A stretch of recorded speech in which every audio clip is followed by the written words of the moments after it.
Hello, everybody, and welcome to episode one, season three. Season three, episode one of the X Factor with the Crypto Hipster.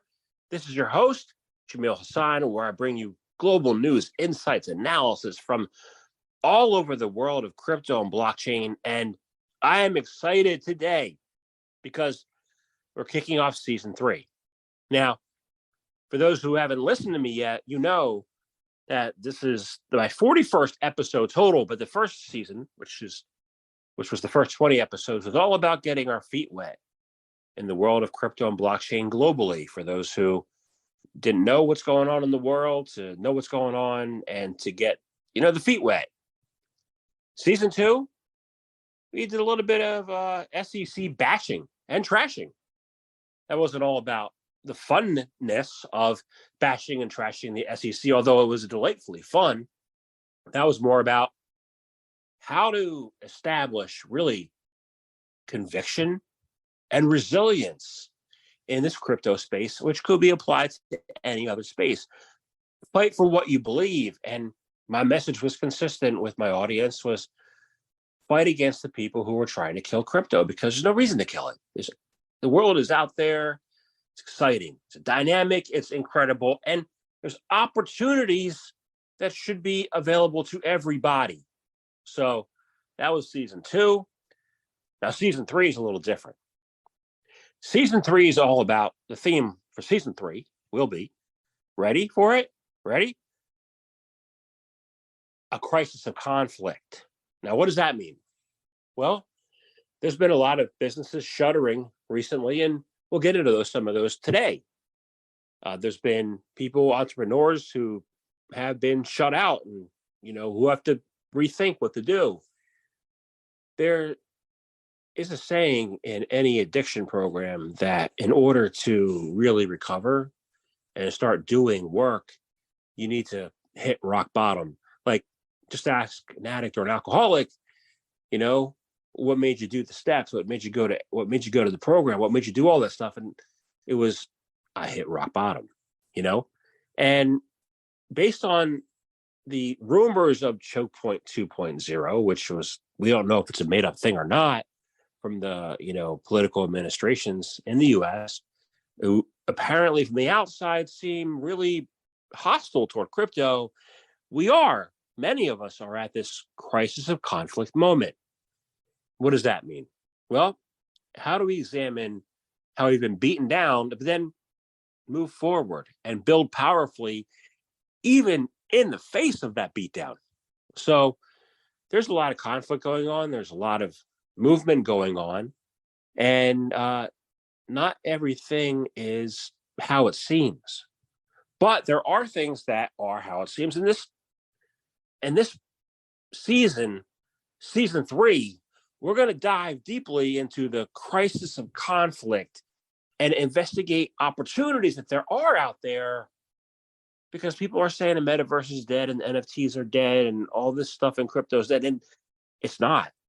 Just look beyond the veil and see that institutions are buying now because the prices are low.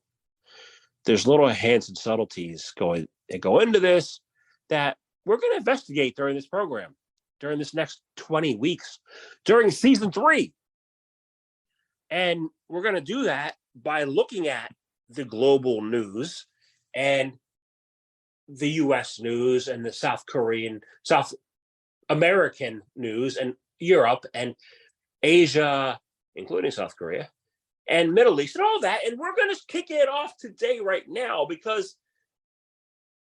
and we're going to talk about one of the people's least favorite entities in the world, the World Economic Forum. A lot of bad rumors come out of that organization, but good ones too.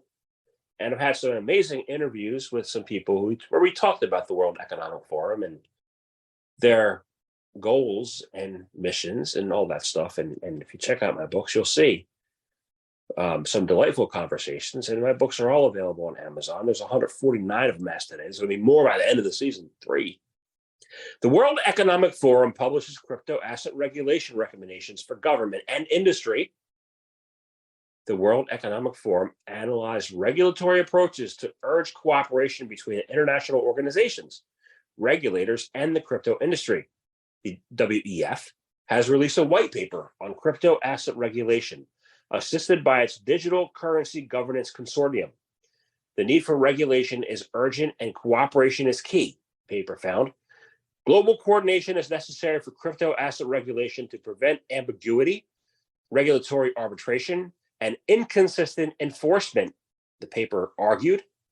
The authors identified a range of challenges to crypto asset regulation, including the presumption of same activity, same regulation, claiming crypto assets and their ecosystem do not always fit squarely into the existing activity-based intermediary-focused approach of regulation, even where crypto asset activities mirror those of the traditional financial sector. The anonymity provided by crypto mixers, self-hosted wallets, and DeFi and decentralized exchanges also complicate regulations. Meanwhile, increasing interconnectedness with traditional finance increases potential contagion risks from the crypto industry, which was recently full of turmoil. Now, let me know your thoughts. What are the benefits of crypto? What are the benefits of crypto regulation? What could be achievable and possible in the future if we had that? Thank you for the paper, World Economic Forum. Keep doing what you're doing. Okay, now we're going to tell you. Oh, I didn't tell you, by the way, today's show is a slobber knocker. Yeah, Jim Ross used to say that in the WWE. He moved on to AEW. He was an announcer. He said, "We're not in store a slobber knocker." Well, today we have a slobber knocker for you because we have a lot of news, probably the biggest show of my career so far doing this. A whole bunch of chock full of nuts. Several central banks and the BIS continue examination of ongoing policy issues for a retail CBDC. The Bank for International Settlements has published the fifth paper by the group, and they highlight this retail CBDC concept, okay? So the Bank for International Settlements, BIS, we're going to take a BIS. No, Bank for International Settlements and a group of central banks have published a paper detailing their ongoing policy perspectives on a retail central bank digital currency, an R CBDC, as opposed to an an I CBDC or an X CBDC or whatever.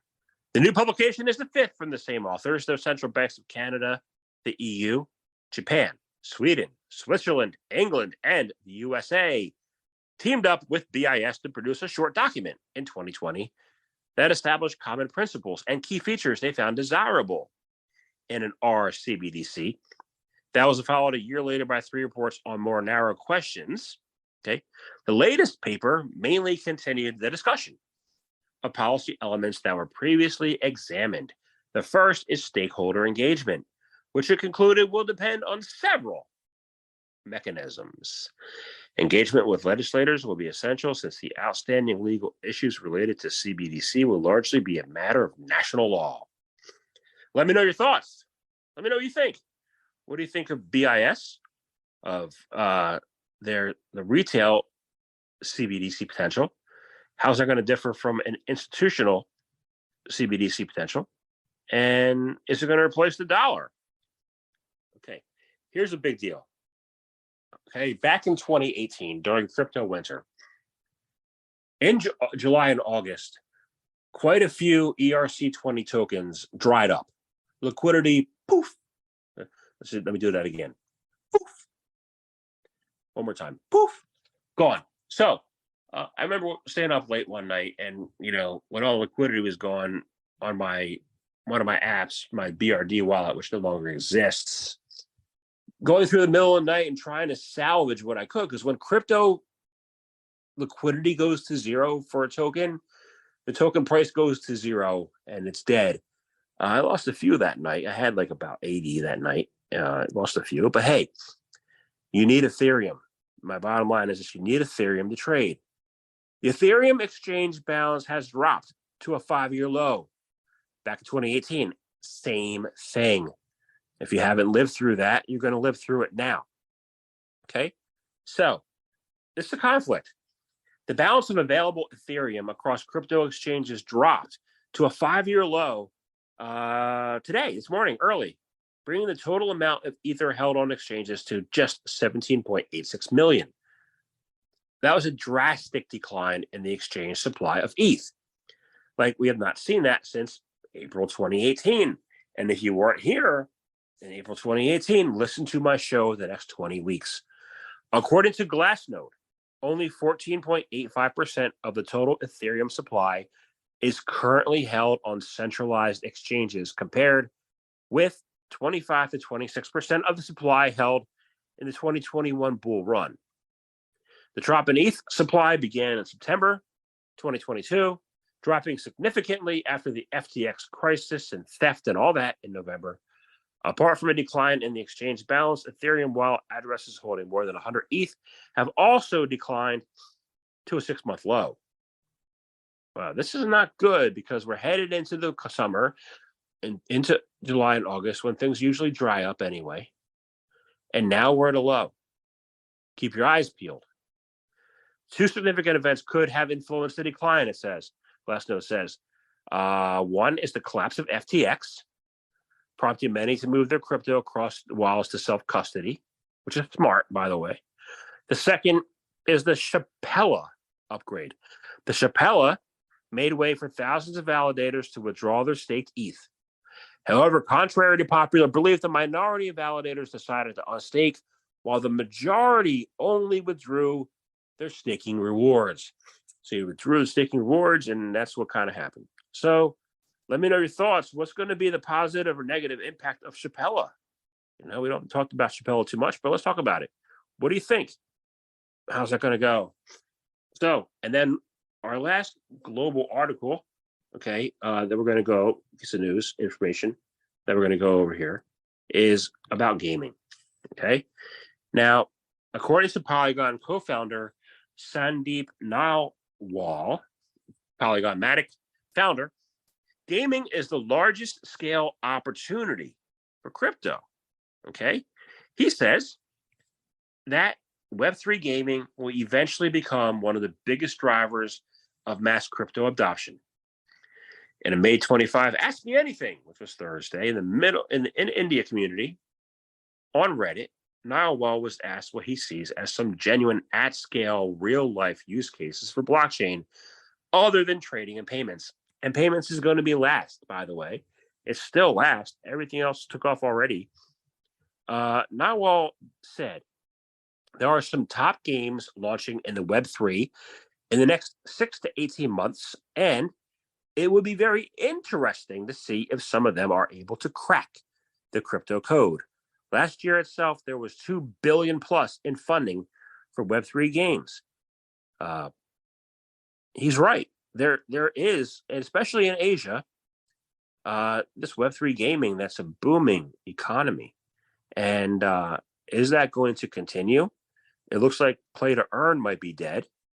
If you listen to some of my podcasts, some of the play to earn stuff might not be, going forward. But what if gaming does survive and thrive, as Nawel is saying? How's that going to look? Free to play, massive MORQ, whatever, MMORQ. How's it going to look? And what resiliency and conviction do the entrepreneurs building in gaming need to have to compete with the big giants? And it might be the ability to be agile, and it might be something else. But let me know what you think. I'd love to know. So we're going to go to the USA. Now, I don't think we have any Gary Gensler bashing, which is pretty cool. I got tired of that. But the U.S. crypto system could be losing the crypto race to United Arab Emirates, Korea, Australia, and Switzerland, according to an analyst from ARK Invest. The U.S. risks losing its position as a leader in the cryptocurrency race against countries including the UAE, Korea, Australia, and Switzerland, warns analyst Yassine Amandira, Aman Almandra. Yasin Almandra. Very challenging report here. And she says, regulatory uncertainty around digital assets puts innovation in the U.S. at risk. So what's in store for Meta's platform? What's in store for Amazon's delivery ambitions? She says, once populated by well-established and credible institutions, the crypto ecosystem in the U.S. now faces a void that is likely to put interest among other institutional investors on hold. And we're going to see that. We're going to see that in some of the other stuff that we talk about today. ARK Invest is managed by Cathie Wood, but Amandra acknowledged that crypto liquidity on U.S. soil had diminished considerably, noting that Bitcoin trading volume in the U.S. had fallen 75% in the last 2 months. Yeah. So who's left? The hodlers. The hodlers are here. They're not trading. They know better, right? They know better not to get rid of their Bitcoin, But what else do we have? The first thing I want to talk about, and we're going to talk about some of these diminishing losses, because I've seen friends lose their businesses. I've seen the other day a tweet by Get Hedge. It said they had to suspend their operations in the U.S. because of unfamiliar, uncooperative banking. But it's going to look different. And I know my good friend David Schwartz there at Get Hedge, he will be resilient and he will stand back up. And that's what it is, a crisis of conflict. You got a conflict. Companies are shuttering. How are you going to step up? And, I believe I stepped up after Celsius went bankrupt. I did. And I started Crypto Hipster Publications after I lost all my money. And now we are at the point that, guess what? Celsius is back in the news. Oh my God. Okay. What has he got to say about that? Fahrenheit wins bid to acquire assets of crypto lender Celsius. The court filings have revealed that cryptocurrency consortium Fahrenheit has emerged as the successful bidder to acquire insolvent crypto lender Celsius Network. The acquisition involves Celsius assets previously valued at approximately $2 billion. The court filings submitted in the early hours of May 25 show that the consortium will obtain Celsius Network's institutional loan portfolio, staked cryptocurrencies, mining unit, and other alternative investments. The group must make a $10 million deposit within 3 days to finalize the agreement. After a lengthy auction process, Fahrenheit, a consortium of buyers comprising venture capital from Arrington Capital and minor U.S. Bitcoin Corp, was chosen as the successful bidder. The Blockchain Recovery Investment Consortium, BRIC, including VanEck, Absolute Return Advisors Corp, and GXD Labs, secured the backup position. Rival bidder Nova Wolf, which was initially favored, ultimately lost out. They were stalking horse, stalking cow, whatever you want to call me, stalking something. As per the agreement, the new company will receive a substantial amount of liquid cryptocurrency, estimated to be between $450 million and $500 million. U.S. Bitcoin Corp will also construct crypto mining facilities, including a state-of-the-art 100-megawatt plant. All right, that is a piece of good news. It's still up in the air to see what those details are going to be for creditors and what the return details are going to be for those who had their accounts in earn. So, my money wasn't earned, so we'll see what we get back. I'm pretty confident it's not going to be 100%, but I'm also confident it's going to be just a little bit more than zero. And if it's a little bit more than zero, still in a game. And being in a game is really a part of the crisis of conflict. You got to be in a game. I mean, in a game, you can't be like a spectator and say, oh, the game's there. You know what? I admire all the participants who did the bidding process. Thank you very much for all your hard work and effort.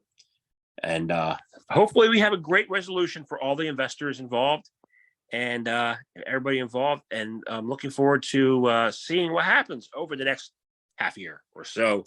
Now, let's talk about shuttering. Digital currency group, right? Okay. Let's look at the digital currency group. That's they're kind of shaggy to begin with. No, they weren't. It's not these guys. These guys are top notch. Digital currency group to shutter institutional trading unit, according to Trade Block. Venture capital conglomerate Digital Currency Group is closing its prime brokerage subsidiary Trade Block, citing the state of the broader economy and uncertain regulatory environment for crypto in the U.S. According to a May 25 report from Bloomberg, Trade Block, led by Brianne Madigan, will officially begin the process of shutting down effective May 31st. That's Barry Silver and his team. Due to the state of the broader economy and prolonged crypto winter, along with the challenging regulatory environment for digital assets in the U.S., we made the decision to sunset the institutional trading platform side of the business. DCG and a portfolio of companies have faced challenges over the prolonged crypto winter. The closure of Trade Block comes after DCG previously shut down its wealth management division headquarters in January 23. Nothing like quitting, man. In previous coverage, DCG companies had laid off over 500 employees. As a result of the contagion, they are really hit hard. But institutional side, now, you might think that the institutions are at a loss, but if you look beyond the veil, certain companies, and we're going to talk about them later, are buying. Okay, and those happen to be not the crypto startups, the crypto natives, but they happen to be existing institutional players in the U.S. corporate world. And so I wonder who has received favoritism. And if it is favoritism, and even if it is favoritism, which it looks like and feels like and smells like, how we can move forward anyway, and what to build. So, that's what I got to say about that. Like Forrest Gump, that's all I got to say about that. Okay. And so, exhausted all options. Unbanked to close after being left hanging by investor. Unbanked is yet another crypto firm to wind down this month, joining BottlePay, Hotbit, Teresa, and most recently, Trade Block. As we just mentioned, Trade Block. Crypto fintech firm Unbanked, which provides crypto custody and payment services, has become the latest firm to close shop while citing a harsh regulatory environment for crypto in the U.S. In a May 26 blog post, Unbanked co-founders Ian Kane and Daniel Goodman said that when it first opened, it believed that building the company in the U.S. would be the smart long-term play. Though that did not turn out to be the case 5 years later. While other crypto companies grew rapidly offshore by avoiding strict regulation, we believed that engaging with regulators and following their arduous processes would ultimately position Unbanked to come out ahead, said the executive team. Yeah, they were wrong, though. No one expected that to be wrong. To say it bluntly, they say, U.S. regulators are trying to actively stop companies, banks, and fintechs from supporting crypto assets, even when the companies are trying to do it correctly and by the book.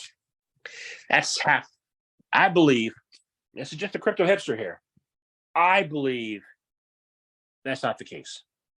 I believe all along, and I wrote about this a couple years ago, that the government is trying to hand the crypto industry over to the likes of JP Morgan, Goldman, Visa, MasterCard, the existing institutional and hedge funds, the existing institutional players, because they're friends and they belong in the same club together.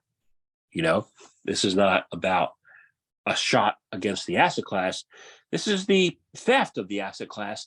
And then after 2 more years from now, they're going to open it up and say, oh, okay, crypto is final investing. Go right ahead. Why?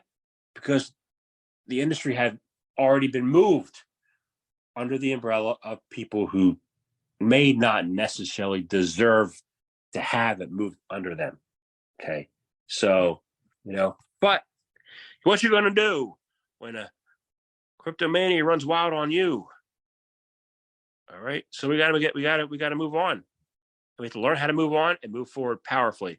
And that's that crisis conflict moment. All right. So there's going to be a lot of conflict. We're going to have a lot of conflict this season, I'm telling you. And talking about Visa or MasterCard, here we are. Visa, MasterCard. Visa, Microsoft, and others join the Brazilian CBDC pilot. Both national and global companies will participate in the upcoming pilot project of the Brazilian central bank digital currency. That's a shock. Both national and crypto companies will participate in the upcoming Brazilian central bank digital currency pilot project. Banco Central do Brazil, the country's central bank, will begin adding participants to the digital real platform around the middle of June 2023. On May 2024, which was 2 days ago, the central bank published a final list of CBDC pilot participants. Participants were chosen from a pool of 36 bids made by single companies and consortia, totaling more than 100 institutions. The final number of participants is 14. However, some represent groups of companies. For example, the US-based tech giant Microsoft, Brazilian bank Banco Inter, and the digital technology company 7COMM comprise one of the 14 participants. Among other participants are Visa, Santander, and then several Brazilian banking institutions. Got theft much? Are the banks and the traditional players trying to take over crypto through regulatory capture so that they have it under their umbrella and then enable the ability to invest through them in the future? Let me know your thoughts on that. Have I hit it on the head? Is it a nail on the head? Are you paying attention? I hope you are, because we cover this kind of thing each and every week on the X Factor with the Crypto Hipster. So we're not even halfway done yet. I told you it's going to be a slobber knocker today. The European Union, we're moving to Europe. Watchdog warns about the risk of a bank run on stablecoins. Okay. As the crypto industry continues to develop reciprocal connections with traditional finance, the risks posed by a sudden crisis of the former to the global economy are rising. Such is the opinion of the European Systemic Risk Board, which calls for tightening the scrutiny of the digital asset market. Yesterday, the ERSB, an oversight body with the European Central Bank, published its report on crypto assets and DeFi. The central thesis of the 77-page document is that the volatile crypto industry is growing, and its interconnectedness with its mainstream financial market is increasing. While the shocks of 2022 in crypto didn't trigger the same amount of damage in TradFi, the current risk monitoring system is insufficient to track troubling tendencies in years to come. So we just got to move everything to crypto. That'd be the answer. It's a good answer. Let's do that. Okay. Let me know your thoughts on their 77-page document telling you common sense, what you need to know. Okay. Let's go on to Coinbase. Bitpanda and Coinbase. Bitpanda has secured a licensing agreement with Coinbase as part of their strategic partnership. Vienna, Austria, based cryptocurrency investment company Bitpanda has finalized a licensing agreement with Coinbase, making Coinbase a liquidity provider for Bitpanda Technology Solutions. According to the announcement, the collaboration between both entities will enable Coinbase to offer one of the most scalable investing as a service infrastructures to their institutional clients, such as banks and financial institutions outside of the U.S.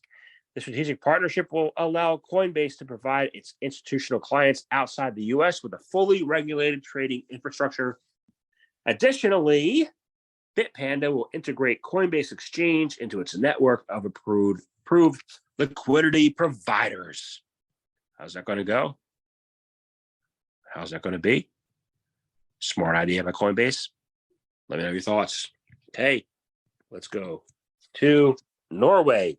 Norway could go its own way on crypto asset regulation, a central bank suggests.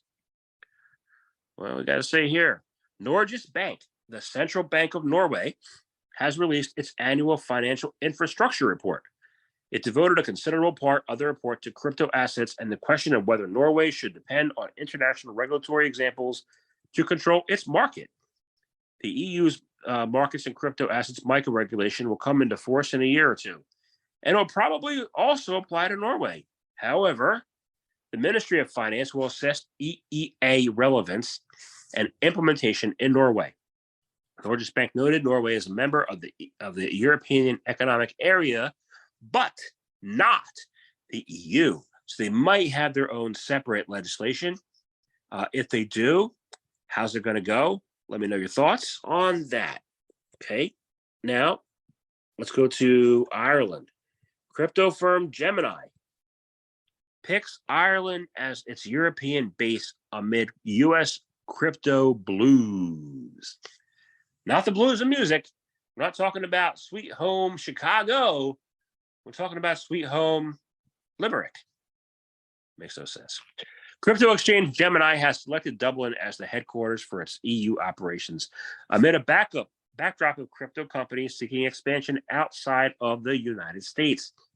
On May 25, Cameron Tank and Tyler Winklevoss, the Gemini twins, who founded Gemini in 2014, confirmed that they had selected Ireland as a base to grow the company's services across Europe. In a meeting with Ireland's Prime Minister Leo Varadkar, the twins said that they chose the Emerald Isle because of its robust regulatory system, deep talent pool, and established technology community. They said around 10% of Irish adults surveyed held cryptocurrency. However, the figure was down from 12% in 2021 bull market. Furthermore, the Irish central bank chief called for a ban on crypto advertising in January. They must not have read the recent law there passed in Ireland that you can't have any news outside the mainstream media, and the mainstream media is being dictated what to say by the Ireland government. But that may just be a rumor. I don't know. I read it somewhere. I believe on Bloomberg.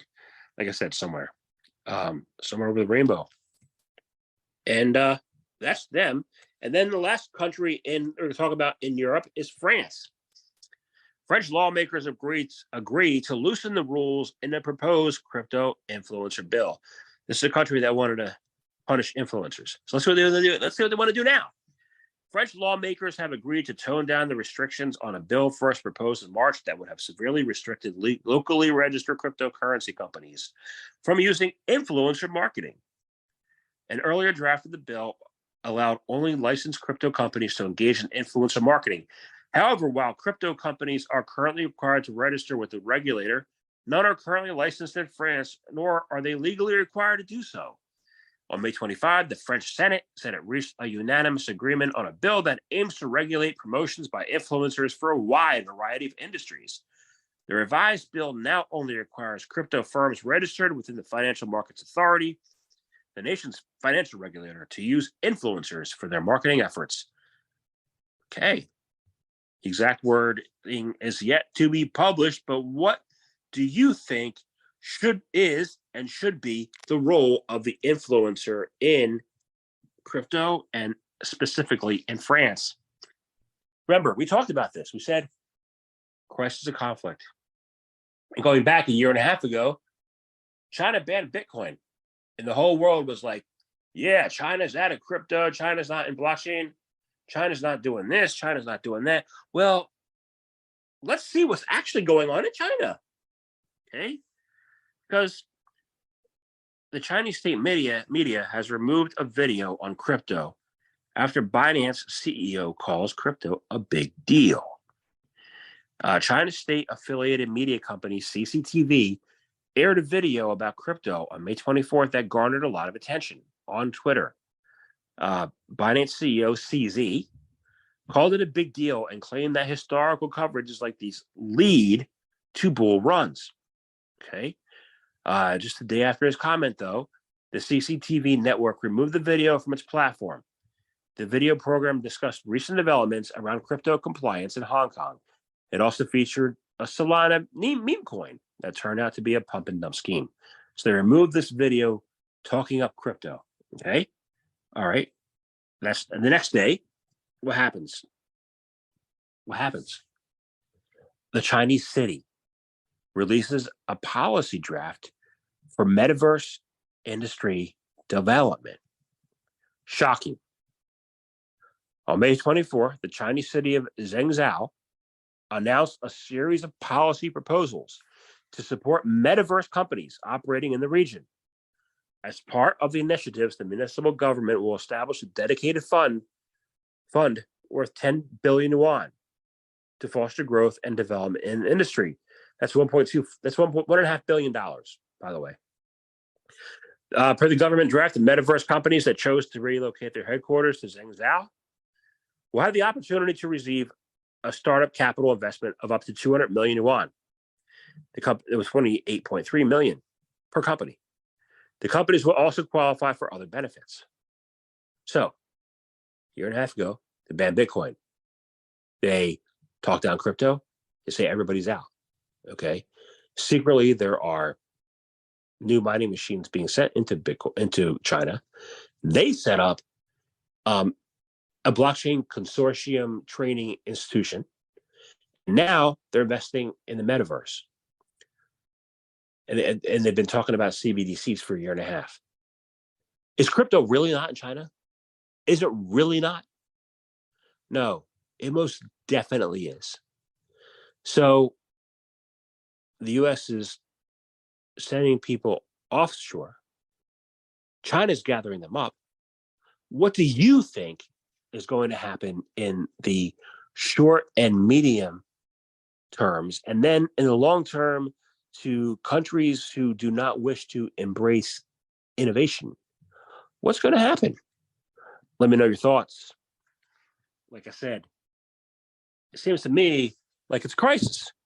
And how do we address the crisis? How do you see through the what you can't see to where you need to see to be where you need to be? Golly gee. Oh, yeah. Let's go to Hong Kong. ZA Bank plans digital asset retail trading in Hong Kong under new guidelines. Okay. Hong Kong-based ZA Bank plans to offer retail virtual asset trading in the administrative region. The bank announced its plan on May 24th, one day after Hong Kong Securities and Futures Commission said it would start accepting retail virtual asset trading platform license applications. The bank will partner with locally licensed virtual asset exchanges to obtain regulatory approvals, according to a statement. Bank customers will be able to trade virtual assets by using fiat currency within the ZA Bank app once those approvals are in place. Virtual asset trading is part of the bank's larger strategy, which will also include trading in the U.S. stocks in the future, the bank said. How's Hong Kong going to fare? Let me know your thoughts. And we are going to go to Japan. Japan's crypto anti-money laundering measures to start in June.